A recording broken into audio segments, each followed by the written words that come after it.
So, Aboru, Aboye, Aboshishe, welcome to my life.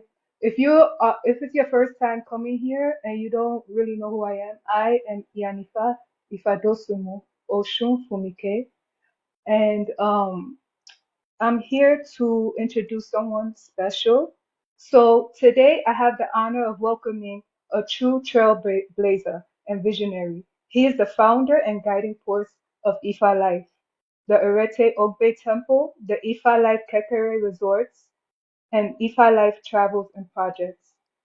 Through these works, he is creating safe spaces of healing, culture, and community for those of us abroad in the diaspora and for our people right at home in Nigeria. His journey is one of deep transformation, from his beginnings in Atlanta through hardship and trials to returning home to Ile-Ife, the sacred cradle of our tradition. It is truly a blessing to share this space with such a visionary leader. So I would like to welcome you to Tajuddin Ifatade Ifasuyi, the Baba Lodo of Omugo Kingdom in Odesan, Ile-Ife. Baba Aboru Aboye Aboshishe, welcome. So thank you for being a special guest on Yes, my indeed. live tonight. I find your story a very inspiring one. So let's get started. So many see you now as a trailblazer building Ifa life.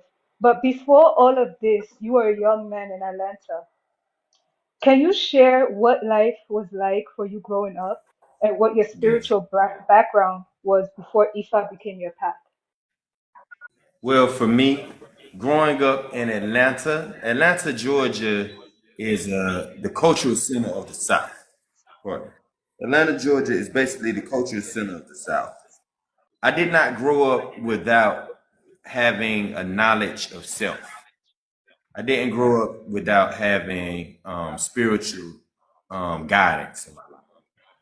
Hmm. Um, my father, his roots are from here in Nigeria. And on my mother's side, my family's roots started in Morocco to the Virgin Islands and then to the States. So I have a lot of Muslims and on their side. So I grew up with cultural diversity. Okay, being in the African tradition as a child was rough because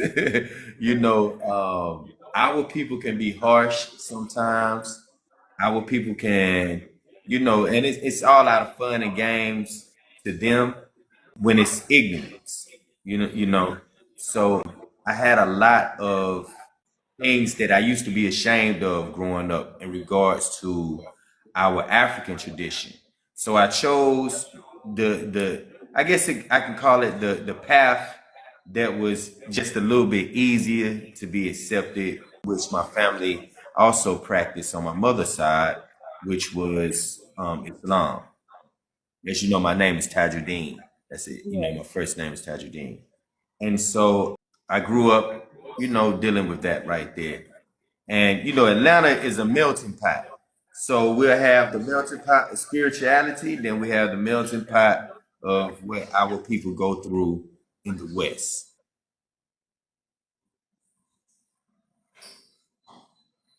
Yes, Okay. indeed. So Okay. going through that, I developed a street smart sense as well as my spiritual side. Right. So, what were the early experiences or signs that hinted you were destined for a spiritual path, like Ifa? I know you shared some of your background about, um, your Muslim faith, Okay. your family's Muslim. When it came to me choosing what to actually practice, that choice it started young. Okay, so we have things that we get initiated when we're young and we don't understand. So I had been through a Bodu as a young man. My auntie made me. You know, I also attended like a lot of other Pan African Who is this? Okay, temples and sorry, things of that sorry, sort. Baba. Everything Can from the I? Nubian Sorry, nation to the Nation of Gods and Earths, Baba. to the Moorish Science Temple, to the Malcolm X Center for Grassroots Movement. Yeah, sorry. There was just some inappropriate comments. I just had to mute them. Um, I just want to say this What is this disclaimer. right here? Okay, I had to mute this them. is we So got a troll in here, Mama. I okay, so don't I know want if to you make can a block them disclaimer. or I can Okay, block them. I Let me muted and see. I will see. Excuse me, guys. Please do not come to my live talking any disrespectful stuff. If you have an issue, you can block me. Do not come to my live. I It's the will block signal. you expeditiously. I don't tolerate any type of hate or anything. Okay? Thank you. All right. So, Baba, please continue. All right. Yeah. So overall, I like I said, I grew up real diverse, but the time when I actually just chose to leave all Western religion alone, and when I say Western religion, you're speaking about the Judaic faiths. That time when I just said, you know what, I'm not gonna ever bow to Allah again and things of that sort. That happened when I was in the system. That happened when I was in the system. And in Africa, it's a lot different, y'all. I want people to understand this. You have people that practice Ifa that are Muslim. You know what I'm Yes. saying? You have people Yes. that practice Ifa that are Christian, things of that sort. So that's how my family was. My It's true. father, he was an Ifa practitioner, but, but he also, he would go to the masjid. You see him at the Jumas, and people knew him from being there as well. So my next question would be, how did your family, community, or early mentors shape your understanding of spirituality? So you keep talking about your family and everything. So when was like, how did they really shape you to be that person? Okay. Well, in my family, I was never the black sheep. You know how some people be like, I was the black sheep of my family and things of that sort. I was never the black sheep. I was always the star in my family. Everyone always loved me. People always said that I would be special. Like I said, I was mentored by my aunt Mary in regards to the culture at a younger age. My grandfather, who is also into Pan Africanism, indigenous faiths, and things of that sort. So when I chose not to bow to Islam again, the only people that actually affected were more so friends. You know what I'm saying? Oh, Associates and things of that sort. Because in my family, religion would never be something that would separate us or cause fights. okay. Well, that's good. So now I want to get deeper into this part of your life that even on your, page, your TikTok page, you're open about talking about it, it's a part of your story. So my next question I want to Yeah. ask is, you spent 23 years in prison, a journey that few can imagine. Can you share how that time shaped you as a man and as a seeker of truth? Yes, I can. For me, OT. Yes, I definitely can. Okay. But before I talk about this, one of the things that I wanted to backtrack on was, how my spirituality was shaped growing up in Atlanta. Um, being conscious of the oppression also created an anger like no other. It also created an anger like no other. And so in that anger, we had an anger towards the system, an anger towards the way that we were living. And in that anger, we felt that defying the system was the best thing that we could do. So we tried to defy it in all types of ways. A lot of people in Atlanta, they done heard of the West End Assassin. They have heard of the Malcolm X Groove, Malcolm X grassroots movement. They've also heard what else? They've also heard of the Black Gorilla Family and all that good stuff on Automatic Mighty Black Keystone Nation, things that I had been influenced by growing up. So when I went into the system, it Yeah, intensified my understanding of oppression. I my first, the first charge that I had on my case was aggravated assault with the attempt to murder, et cetera, et cetera. Um, and it was a shooting gone wrong. Someone tried to rob my grandmother's salon, and someone tried to rob my grandmother's salon. Long story short, I got away from that scene, but someone innocent got hit, and that's how they linked us into a lot of other things that were happening in Atlanta. The crazy thing about it, and I'm not crying over spilled milk, was that I did run, I did leave the scene, but a similar thing happened around that same time with someone of a lighter skin complexion, and they never seen any of the things that I was facing. When I finally did get caught up in the system, they charged us with everything from gang violence to organized crime, um, armed wow, robberies, planning to do all this type of stuff. And they told me at 19 years old that I would die in prison. wow, That's what they told me I would die in prison. And wow. coming from the eyes of the oppressed, I'm looking at them like they the criminal. I never, we always looked at them like they were the criminals. Back then, if you're from Atlanta, you know exactly what I'm talking about. They used to have this portion of the police called the Red Dogs, and the Red Dogs would run around and rob all the guys that were selling the things that they shouldn't be selling on the corners, and then the Red Dogs would come back and make them buy it back. Mm. And so, us being us, we looking at what they were doing. We say we're gonna imitate y'all. So we're gonna tell these guys, y'all can't do this in this neighborhood because this neighborhood right here is not. This is a substance free neighborhood, and we got into a lot of issues about that. So when I went into the system, I didn't go into the system thinking that I was just out committing crimes. I went into the system feeling like, hey man, I did what I was supposed to do for my people.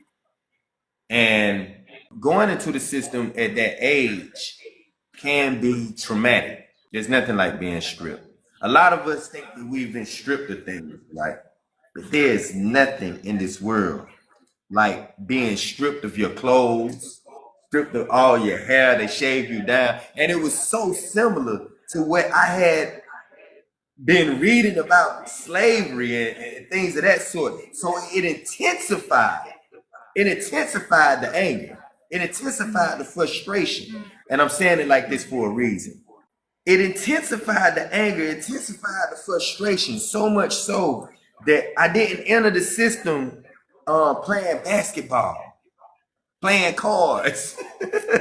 I didn't enter the system shooting dice and kicking the bobos and dreaming about, becoming a better criminal or anything of a sort.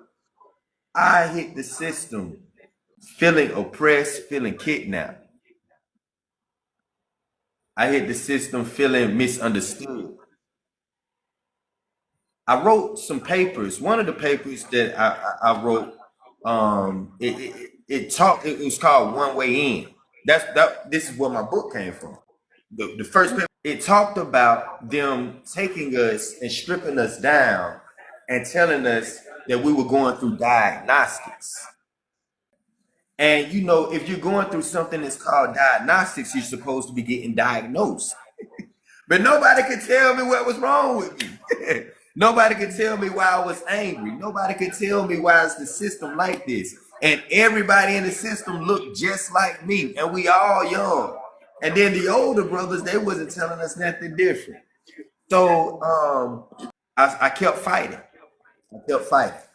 I fought the police. I fought the inmates, and I fought everybody until I found myself on high max. And this is gonna answer your question. 6 years into high max, that was when I was at my lowest. I had done fought every which way I could fight, and So, sometimes Baba, can you explain what high max means? Like, is that like the maximum prison yes, or okay? okay. High Max, I was one of the first inmates to open up a program called High Max in Georgia. Okay, we already had High Lock in Reedsville. So I had got sent to Reedsville, but they moved me from Reedsville to the same diagnostic prison that we all came through called Jackson. And so in Jackson, they created this side for all of the prisoners that were considered either violent, too powerful, or things of that sort. In my jacket or my folder, they said that I was a militant black, a black militant. Okay. Wow, And so qualified me to be placed on high max because of some of the influence that I had over other people in the system. So I spent that's interesting. 6 years on high max before I realized that I couldn't keep fighting everybody around me. That the way that I was fighting, it wasn't the right way. The way that I was expressing myself wasn't the right way. And at that point, between the dreams that I was having, between the being by yourself that long, I don't think anybody on our live can relate to that unless they went through the system. But Yeah, I'm saying literally by yourself. You know what I yeah. mean? In a room, you know. Wow, In that 6 year, that's when it hit me. That's when it hit me. And I made that call after this crazy dream I had. I made this call to my auntie, my same auntie Miriam, and I told her, I said, man, go to Baba. wow. Go to Baba. Go to Baba. That's amazing. So, this is one of the reasons why I really wanted to do this interview with you. As some people may know or some may not know, I was also like, what do you call, Pan-Africanist. I was a Rastafarian. And I used Mm. to Right. hang out in Harlem, 125 and Nick, St. Nick and Lennox. And so I used to be around those five percenters, Nation of Islam, all those people I was around there. So I really understand you from that perspective. And I really find your story a very inspiring one. So thank you. And then for our next question, it will tie into where you left off. During those years, how did Ifa enter your life and what impact did it have on you while inside? Well, in that 6 year, like I said, I went to Baba. They gave me my taboos. I'm very familiar with the culture, very familiar with the faith. And they told me that I would come out of there. They told me that I would not only come out of high max, that I would come out the prison. And that was, I couldn't believe that because I didn't have a release date. But eventually, I came off of high max. I just posted a video on my page. That was right after I came out of high max when we used to get the phones in.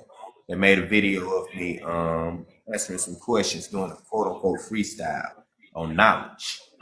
And once I hit the compound, once I got out of high max, a lot of the brothers that had looked up to some of the things that I was writing from behind the wall, we all got together and we started teaching people about African religions Wow. versus the institutionalized religions. Because remember, I Mm, told you the Abrahamic faith, they happily give you a Bible when you come to prison. They happily give you a Quran when you come to prison.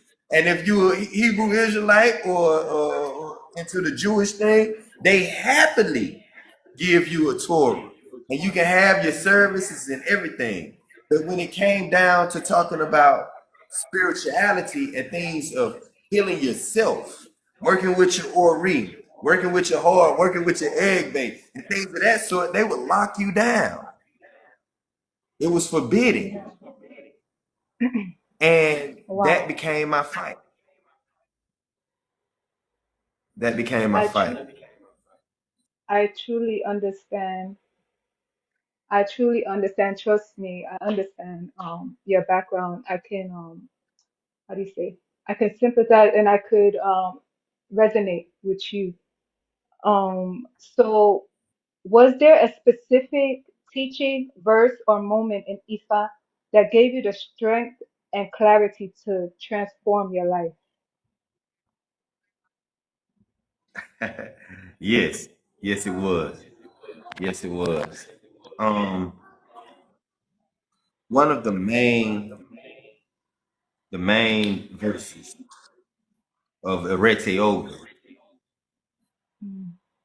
when it speaks about if you were to lose everything on this planet and all you had was one white outfit. Listen, I get chills when I talk about this because this was the state that I was in. When you're on high max, you only have one white outfit. Okay.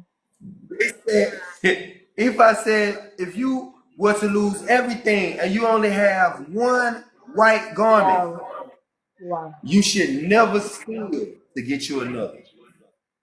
That's what touched me. And That's I know a lot amazing. of people might not That's feel me where I'm coming amazing. from No, here, but it that's said amazing. if you only had one white garment, you should never steal to get another. That's the power of Ifa. Yes, that's the power of Ifa. So wow, Yes, that's and amazing. so yes, indeed. And so that's been my motto. That's been my motto. That's why most people see me in all white all the time Mm. because when you're wearing white, you have to be careful how you move and the things that you do. Yeah. You have to purify yourself, you purify your mind, and you move different. And so that was one of the things that really motivated me to start not only changing my outlook on how to fight oppression, but also how to perfect my character. Mm. Yes, indeed. Okay. What Wow. about the truth?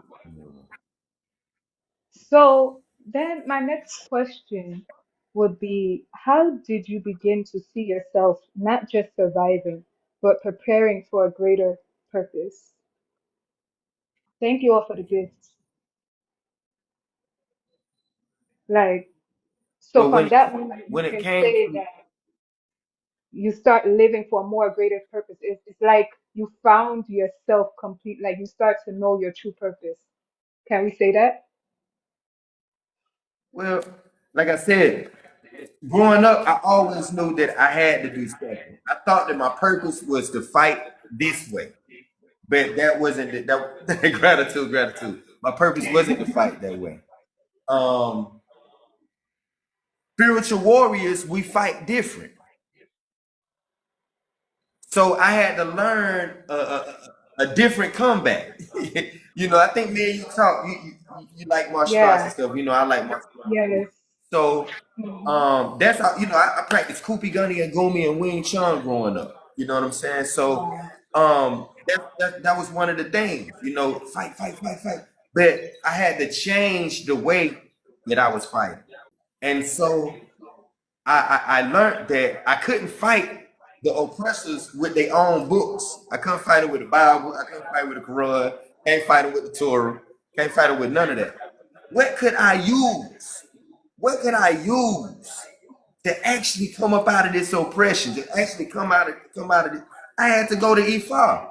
I had to go to my ancestors. You know what I mean? I had to go to the spiritual world. We had to go to the spiritual side. You know what I mean? I had to put down the young guys, they like to call it the sticks. You know what I mean? So we had to put down the sticks and we had to pick up Opa Oshun. Mm. And what Baba and them told me when I was in the system, they said, listen, in order for you to come out of here, not only can you never bow to their gods again, you have to teach others. You have to embrace being a Babalawo because it's in you. Leadership has always been in you. I done led people down the wrong path. You know what I mean? And a lot of those people that I led down the wrong path, now I'm leading them down the right path. And that is what gave me my freedom. When I freed myself of the anger, number one. When I freed myself of the frustration, when I freed myself of the trauma, and I realized that it's not about what these people have going on in their life. This is not happening to me. This is happening for me. And hey, we write our own book. Yeah, I agree. Yes. So I Oh, chose that my book wouldn't end in the system by following the taboos of Ifa. I chose that my book wouldn't end in the system by um continuing to try to fight hate with hate. And I chose Ifa, and eventually they let me out the system. And everything that the Babalawos told me what happened, it happened. The sentence was overturned. A lot of the cases was dead, docked over the years. And when I got out, I got my rights back. I was able to travel, and I came home. And when I say home, I mean really home to Nigeria. so yes, so you just mentioned that you was getting ready, to come to Nigeria. So after walking, that was my next question. After walking through these trials, what inspired your return to Nigeria? So you kind of explained some of it, and but we wanted to know what made you go to Ile Ife specifically. So not only have my family traced our roots to this portion of Nigeria, when I was in the system in 2016, when I first started purchasing this land, I purchased this land from the system.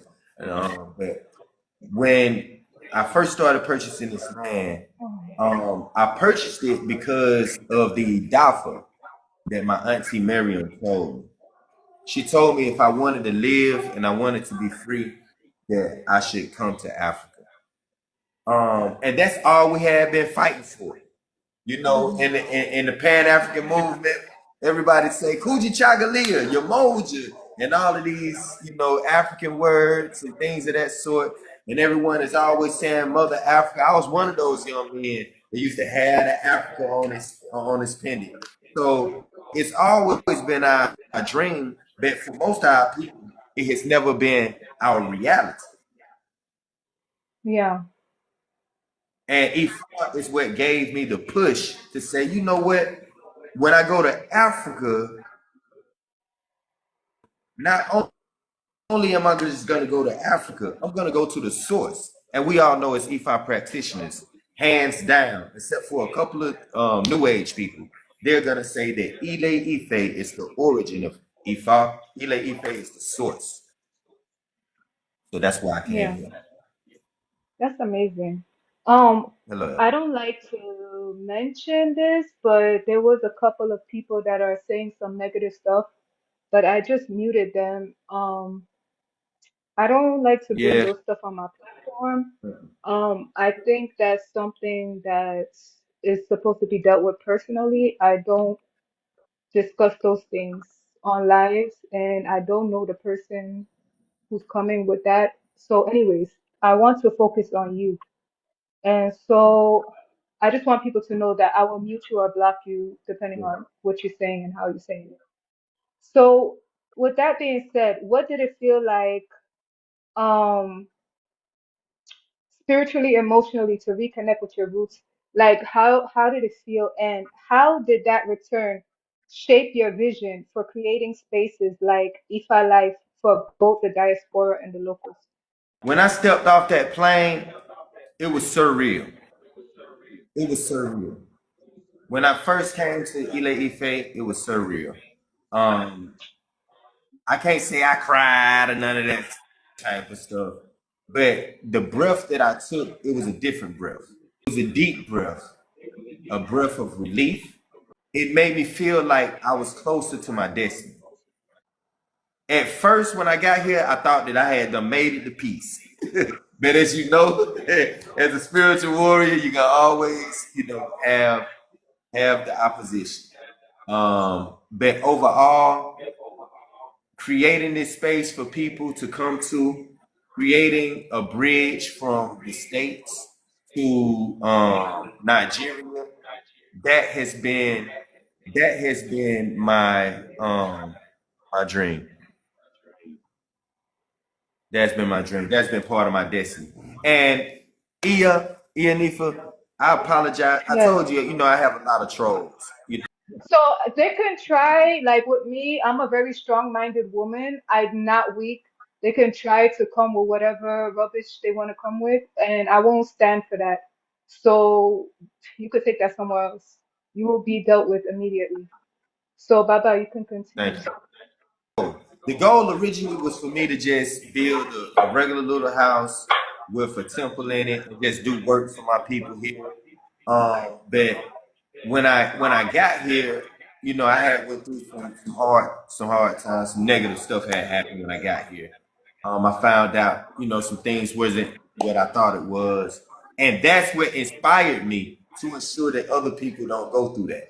And so, with the Ifa Life Kakeri Resort, it was originally just for my EFI practitioners. It was originally just for my EFI practitioners, but the person that I was with wasn't real strong in the EFI. And she was like, well, let's just do it for everybody. So I opened the doors for everyone. But originally it was just for EFI practitioners. That's why I put the temple. The first thing that I built here was the temple. And since I've done that, helping the locals, having good people around me, that has been something that I have been proud of. That's something that I can say that there are a lot of good people here in Nigeria, and the mission would not be complete without the good and the bad. Oh, they said it's only opening the gift part. Guys, there's a little small section right above, like try to find a little space where you can tap the likes. Sometimes it can do that, when you have multiple guests or like you just have to find like in between the box where I'm in, there's like a small space where you can tap the likes. So please continue to tap in the likes. Um, all right, so thank you for that, Baba. Yes. So tell us more about Ifa Life Irete Ogbe Temple and what role does it play in guiding and healing people spiritually? Okay. So the Ifa life, the Rete Big Temple, the Rete Ogbe, um, this temple is based upon more so Ori work. I focus in on Ori work because I noticed that a lot of our people fail fail in that area. Okay, and Ori work essentially is the foundation of all Orisha work.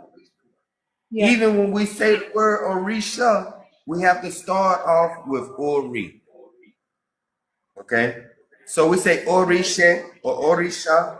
Okay, so this is the seat of that, the head of that energy that you're dealing with. That's what Orisha literally means.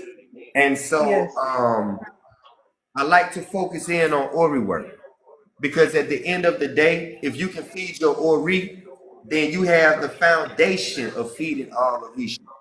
At the Ifa Life Temple, I don't say that we do basic teaching. I say that we do real life teaching because I come from the States. you know, and I've been through a lot myself, like a lot of trauma, a lot of things like that. Oh, about the Shuri, and I've been through a lot of things. So I like to have the teachings that we can apply in our life. You know, not just reading and Yeah. sitting back quoting a bunch of old dudes and things of that sort, but you ain't doing nothing. Your character bad, you know, your family upside. You know, no, I want to focus in on things that will help correct our character, correct our lives. So that's what we focus on. Mm. At the Ifa Life Kakari Resort and the temple, we offer a space, a safe space for our people to come to have lessons on how to divine. We offer all the initiations that you know people like to get initiated into, whether it's you coming for Itefa or whether you're coming for a Rish initiation. You know, we work with a lot of Babalawos here in Ile Ife. Even on my page, I've been recognized by not only Obalufe, but the Oni's Palace itself. Um, Wow. you Wow. know, that's what we do. And I'm a chief here. You know what I'm saying? So, you know, you got to think. I went from being I went from being on the west side to actually being a traditional ruler here, actually making decisions, and aiding and assisting people. That's amazing, Baba. That's amazing. Wow. Wow, wow, wow. So you spoke a little bit about Kekere, if I like Kekere Resorts and what it's designed to do. Um, so also I wanted to mention that you work on estate investments as well. Yeah. So how do these projects connect to your vision as Baba Lodo and as a trailblazer? Because you spoke about your chieftaincy title and your, how does that work together? How does that connect to your vision as a Okay. Baba Lodo and a trailblazer? Hmm. Okay. So being the Babalodo of the Mungo Kingdom, Odishan, Area 5, Ile Ife, Nigeria. That was a historic title here. But the investing in land, estates, projects, that right there is when we talk about the Babalawo having a visible means of income. Um, Everyone should have some type of job that they do, you know what I mean? And so Yeah, you should just depend on the donations to your temple to live a lavish lifestyle or anything of that sort. So investing in things is one of my passions. When we first built this place, people watched me build this place from the bush all the way to the state that it's in now. People have watched me do this on live, on TikTok and Facebook when I used to go live. can I ask one question? I fell in love with it. I want to ask one question. How long did it take Yeah. from being like from the bush till now where you're at? How long did it take? Like how I built many this years? place in less than a year. Wow, that's amazing. And you know that's unheard of here. That's amazing. Yes. Wow. Yes. So we started in May. When I first came in May, I cleared the bush. Then I came back in June, and in June, I mean not June, in August, I came back in August, that August, and I started building. I Okay. started building. We finished this January. Yeah. Yes, we did this Baba, January. don't worry. At the end we will address all comments and questions for you if you're okay with that. Okay. If you're Yes, open yes, to yes, of that. course. Yeah. Yes, I'm open for Okay. that. Okay. Yeah, so how it connected and how it tunes in to what we're doing here at E for Life. One of the things that we're doing here is trying to empower our people. The strongest empowerment that you can give a person is knowledge of self. You know what I'm saying? That's the strongest empowerment.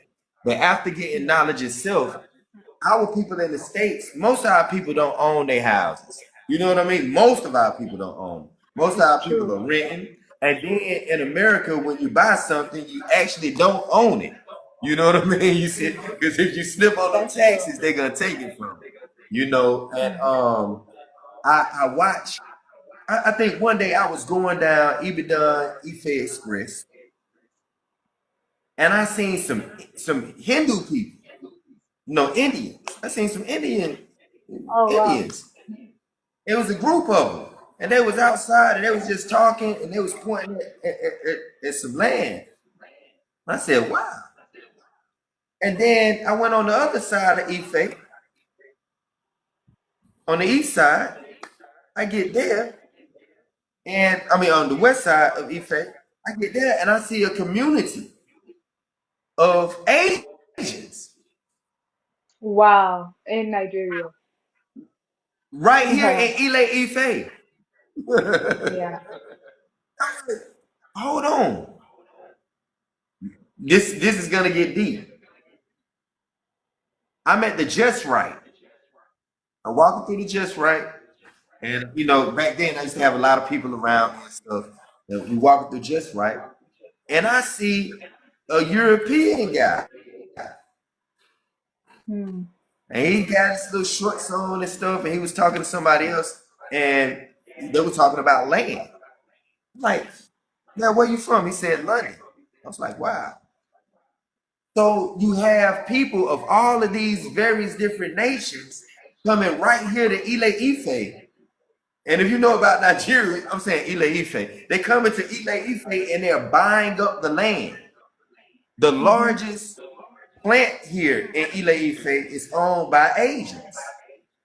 Oh Largest wow. processing plant here. And our people in the States, we spend a lot of money, but we waste most of it and we don't own anything. The easiest way for a person to become a owner that I'm feeling is that if you come to Africa and you take that money that you wasted and you invest it in the land. Yeah. Yes. So Baba, Yes. um, so then with that being said, then it would make sense why you created IFA Life Travels and Projects, which help people relocate to Nigeria and invest safely. It makes sense, because you see all these different races and cultures Yes. coming to Africa. And then as a Pan-Africanist, as someone who has that background, I would think that you would love to see more of our people owning land. And so if you want to talk more about that. Yes. And yeah, yes indeed. And so that is exactly what it is. You know, you say you used to be around the nation of gods and earths, the 5%ers. You know, one of Yeah. the things in the 5% nation, in the first degree of the 1 through 10, it says, who is the original man? The original man is the Asiatic black man, the maker, Yes. the owner, My creator of the planet Earth, father my of sister's civilization, God of the universe. husband, my sister's husband was 5%er. Yes, My sister's indeed. husband, yeah. Yes, So indeed. Okay. yes. Knowledge of self is So important. So I understand you completely. you got you gotta have the knowledge of self. And so Hmm. in that first degree, we used to quote this. We used to say that who is the original man? The original man is the Asiatic black man, the maker, the owner, the cream of the planet Earth, father of civilization, and God of the universe. And we Yeah. used to say that God's cipher is divine. And so, you know, a cipher is a person, place, a thing, mind state, or state of being. You feel me? But your cipher is also your living space. Mm. Yeah. You feel me? So if you don't have your own living space, what are you doing on this planet? And so allowing our people to see the world outside of the view of America is liberating. It's liberating. It's liberating. And showing people that, hey man, you can do this. You know, if I can do it, anybody can do it. Mm. It's true. You know. Wow. So thank you. Yeah, that makes sense. It's very, very empowering. So now, I want to kind of, hold on a second. All right, so I want to kind of get more into the wisdom of you, like with Ifa. And so I want to ask you, looking at all of your work, your temple, your resorts, your estates and travels, what unites these projects under the mission of Ifa life? You say what is the last part? I didn't catch the last part. What, oh, sorry, I said what unites these projects under the mission of Ifa life? What unites it? Yes, unites under the mission of Ifa life. Okay. I What think ties it all together? what unites yeah, what ties it all together? The things that tie everything together is found in a Gunda Magic, our will to survive. Mm, You know, Ogun is over the survival instinct in man. But they say that Ogun came down on the chain, and that chain is your DNA strand. Overall, our will to survive, our will to make it, is rooted in seeing our future. mm, And you can't see future unless you pass knowledge down. yeah. You can't see the future unless you have children. You can't see the future. When I say children, I'm talking about God children, physical children, offspring, things of that sort. And so what we take, we go back to the lessons. We got to make knowledge born. And when you make knowledge born, you become your self-savior. So we have to teach our people knowledge is the thing that unites it all. Our will to survive unites it all. And the overall message of unity. Like in our temple, I have a lot. I don't like to say how many God children I have, but I have a lot of God children. And they're all over the world. I have a goddaughter that's in Europe. I got them in South America. I got some here in Africa and in the States.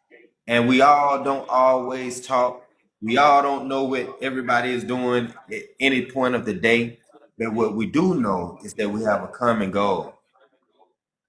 We have a common goal to build something that will be a legacy. Ashe, that's amazing. So then I want to ask you, for those still struggling or even someone in prison right now, what message would you want to give them from your journey? For anyone that is struggling, whether you're in the prison system, whether you in the ghetto or the high rises. My advice on your journey is to start with self. A lot of us want to run to Arisha and learn, there's nothing wrong with that. But if you're not working in this order, your journey can become tiresome. It can make you give up. Your journey can become longer than what it should be. Your experience may not be the experience that you are looking for.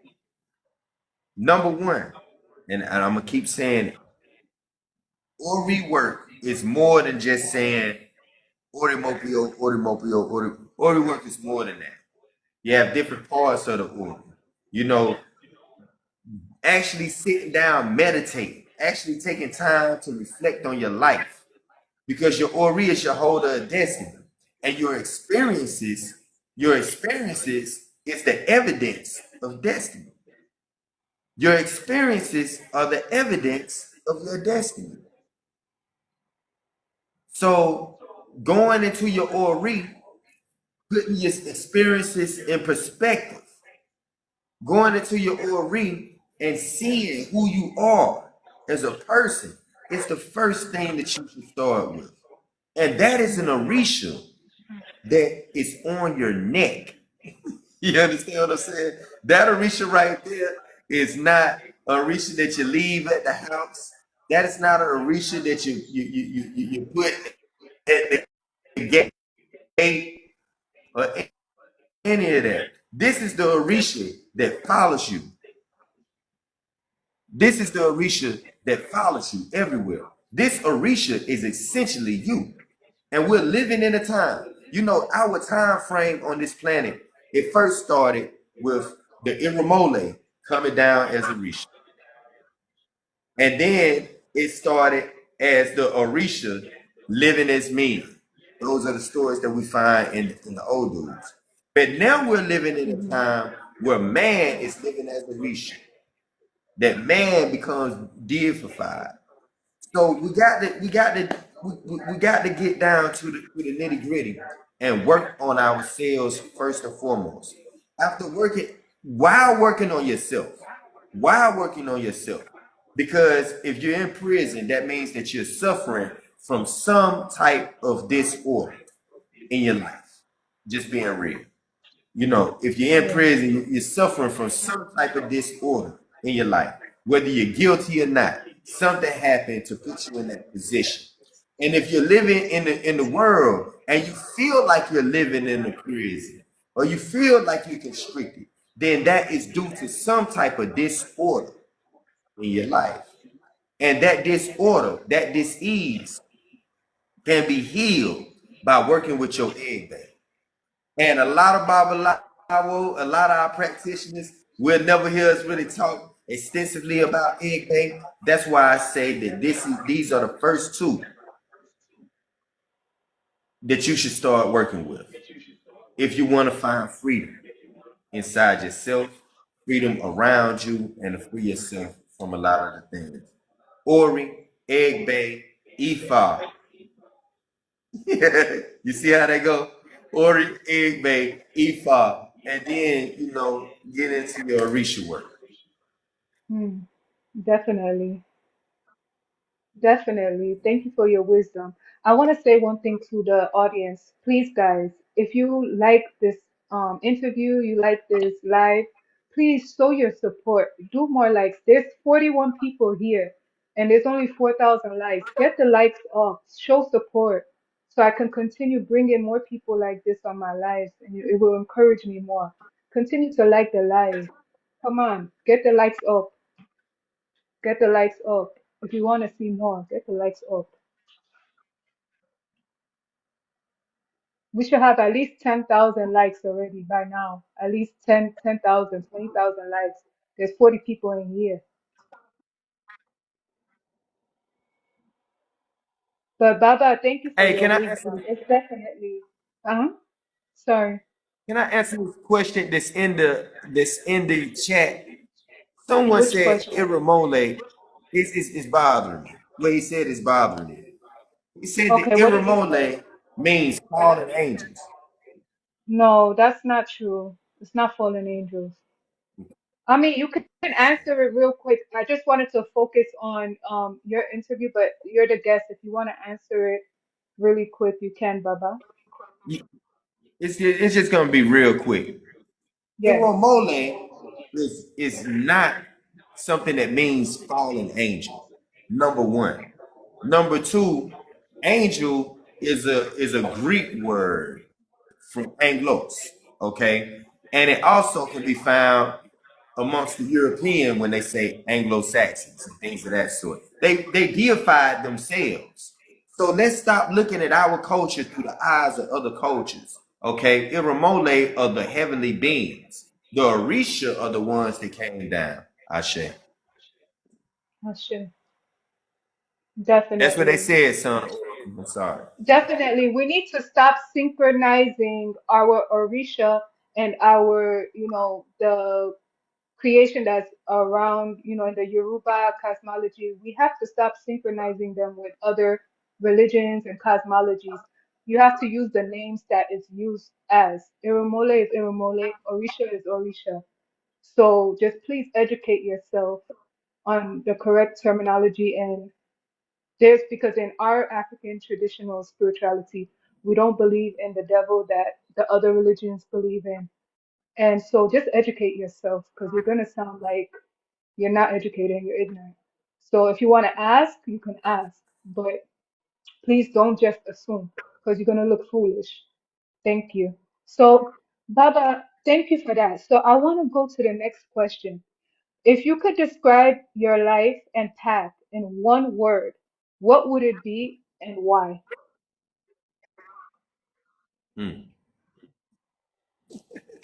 If I could describe my life and my task in one word, Word and why? I know it's hard. It has to be a powerful word. one word, one word, focused. Wow. Okay.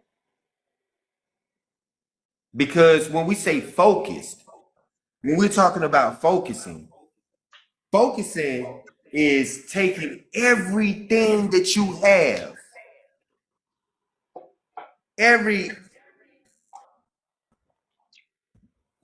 piece of energy, knowledge, everything that you have, and zooming it in one place. And that's what I can describe everything that I'm doing because my focus is destiny. Mm, mm. That's powerful. That's powerful. So we're going towards the end now, to our last questions. So I want to say, what do you hope your legacy will be for both the diaspora and for the people in Nigeria? Mm. I Before I can even say that, good night, good night. I give thanks. I give thanks. I give thanks for all of my experiences. But overall, I hope that my legacy can be the cornerstone of many other people that will build greater things than myself. I just wanted to be one of the forerunners. I just wanted to show people that it can be done. If I can live to see others do greater in this life, I would be so pleased. But I'm even pleased with knowing what I have done, and I am comfortable with seeing it from Orun. You know what I mean? I know that Yeah. this right here is something that hasn't been done here in Ile Um, and I know that being from where I'm from, if I can do it, many other people can and will be inspired.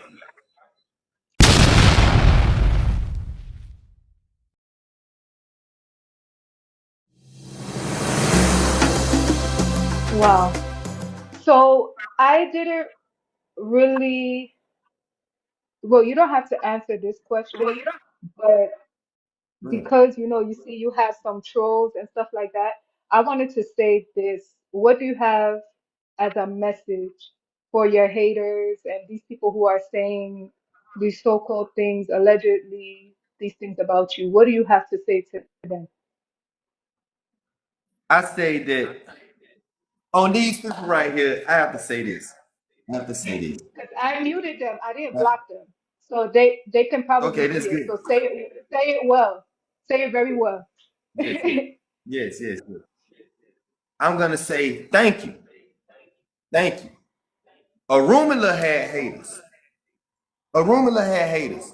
Arumula had people that did not want him to get the message out. And Arumula made elbow, and the message came out. My thing to all my haters is all of the things that you say, I appreciate what you say because that brings more people to my platform. And it has more people asking, man, what's going on with this guy?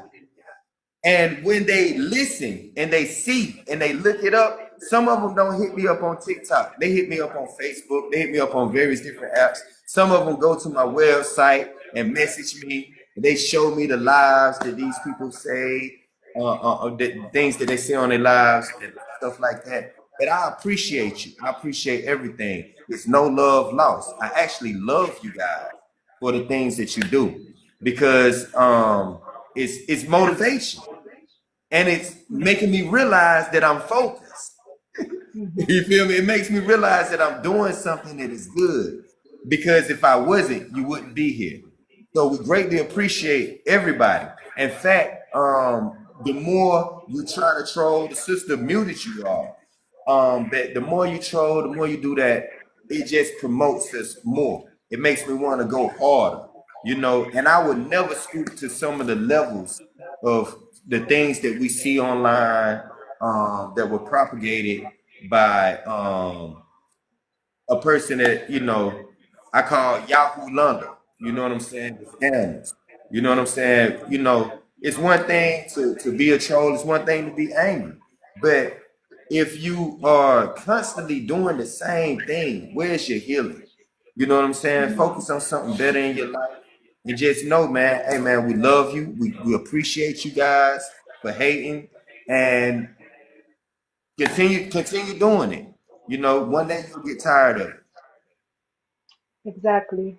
So, with that, with that being said, I definitely agree with you. I feel like if you didn't have a powerful destiny or a powerful purpose on this earth, of course you won't have haters. So the more haters you have, that means the more you're doing something right and significant in life. And those people who are spending their time hating and doing those things, I think my message for you is to go look within yourself and find your purpose in life and focus on what you're supposed to be doing to better your own life instead of trying to tear someone else's life down.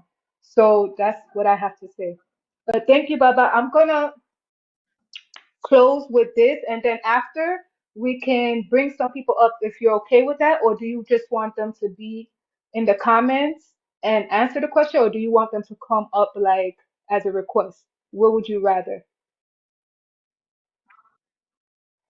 Um, let's leave them down there because we don't know All who might pop up here, and I don't want to right. cuss nobody out on your My platform. look, my finger is quick. I know how to disconnect real quick. Don't trust me. I used to do Muay Thai and boxing. I have fast reflexes. But okay, I'll leave them in the comments and then they can Yeah. ask. So I want to thank you again for sharing your journey, your wisdom, your vision with us today. For our viewers abroad and those at home in Nigeria, we encourage you to learn more about Ifa Life, the temple, the resorts, the travels, and projects. Please visit ifalife.org and see how one person's trailblazing vision can create spaces of healing, culture, and home for everyone. Also, visit his TikTok page. It's at Ifatade Ifasuyi, right? Is that your TikTok name, No, yes, Baba? Ifa Tade, Ifa Suyi. It's Ifa_life too. Uh-huh. Okay. So you guys do that, support him, follow him from my audience. And if you like my live interview today, please follow me, share, like, you know, and I look forward for my next live. Yes, indeed. So I'm trying to look and see if there's any comments.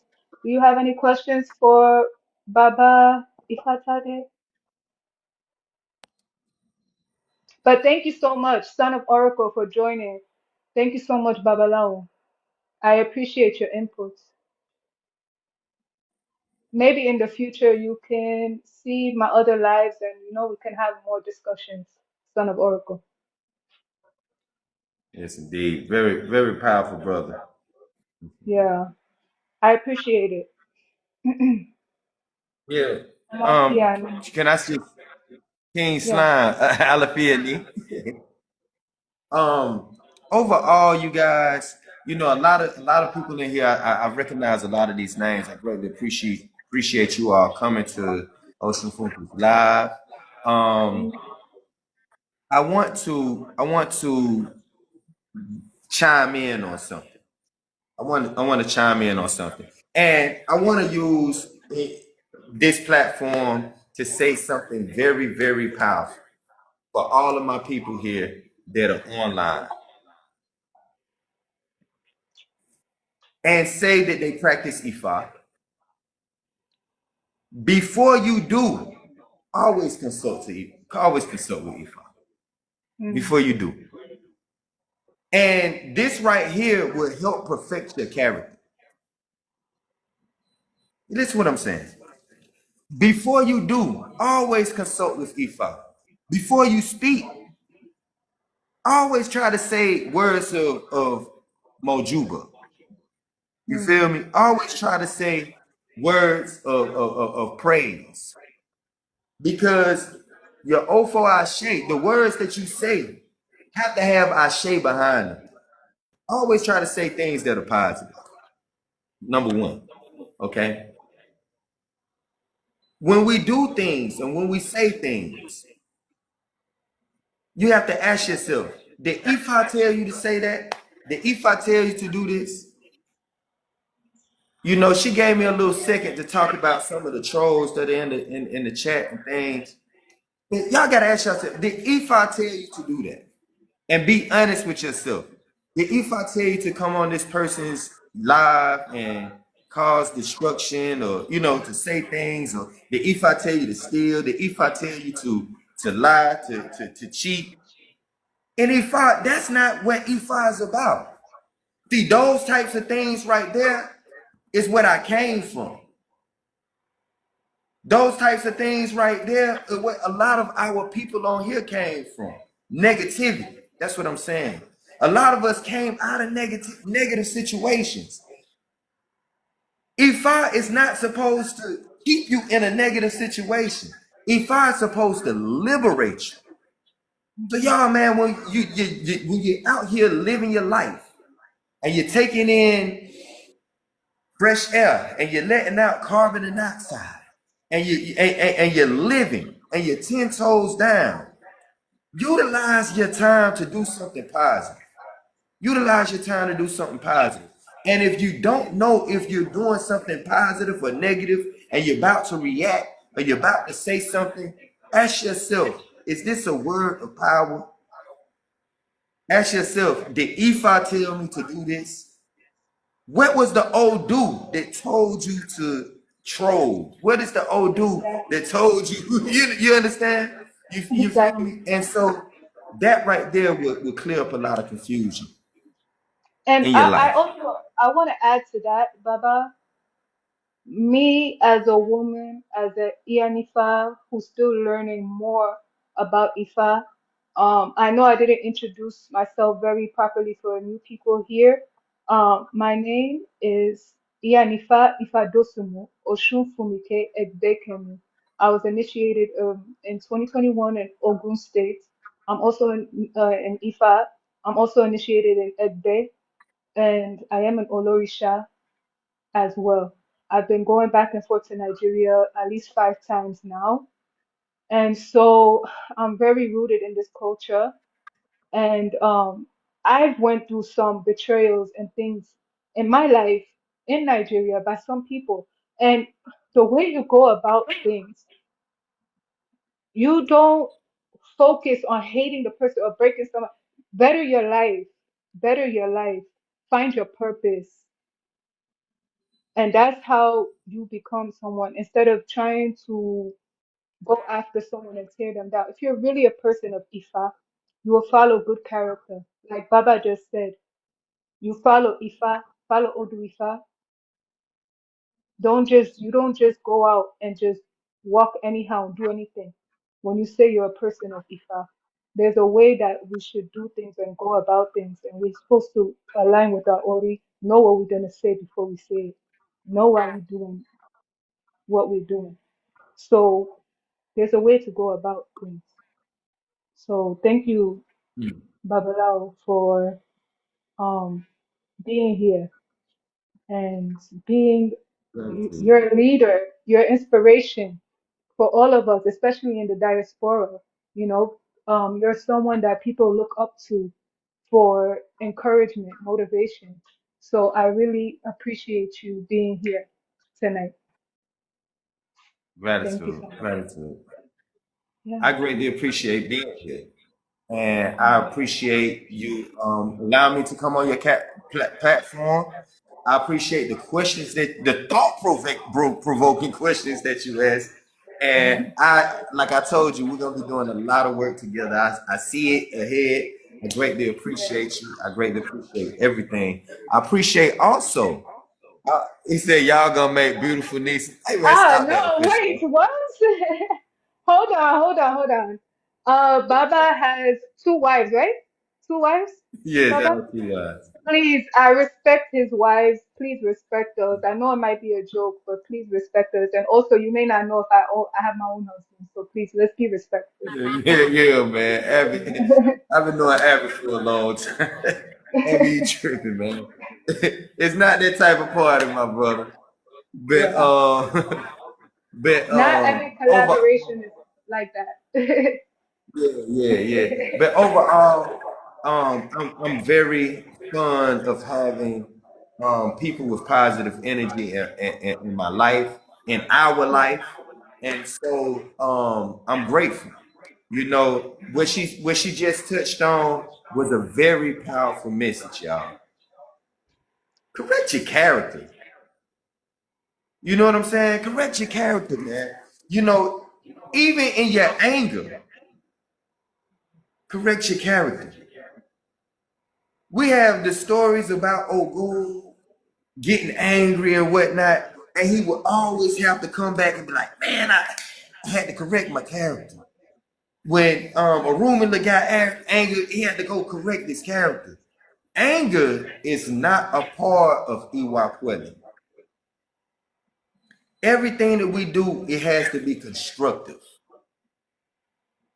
And you know that a true practitioner of Ifa, a true practitioner of Ifa knows that Oludumare created everything with Ife, with love. Love is the thing that binds everything together.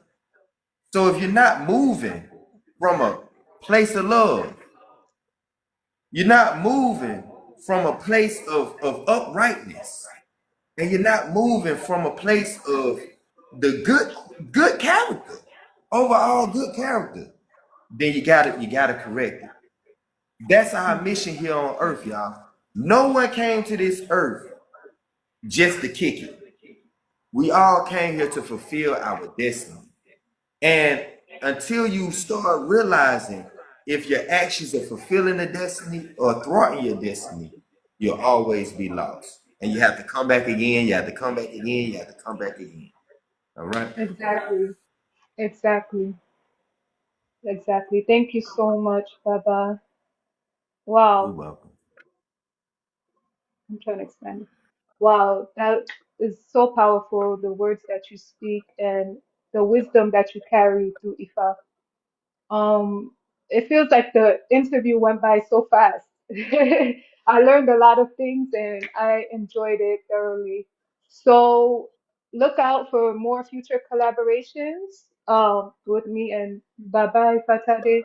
So until then, Baba, I'll be ending this live now. Thank you all for coming. Thank you for your support. Thank you to our followers. Thank you to the haters. Thank you to everyone who joined, who shared the live, for the gifts. Continue to follow Babalao Ifatade on his platforms. Follow me if you like me, if it's your first time here. And until we meet again, may Olodumare continue to bless you. May your Ori continue to guide you. May your That's it. ancestors and the Orisha continue to protect you on your That's spiritual it. journey. That's it. Asheo. All right. Okay. Odabo.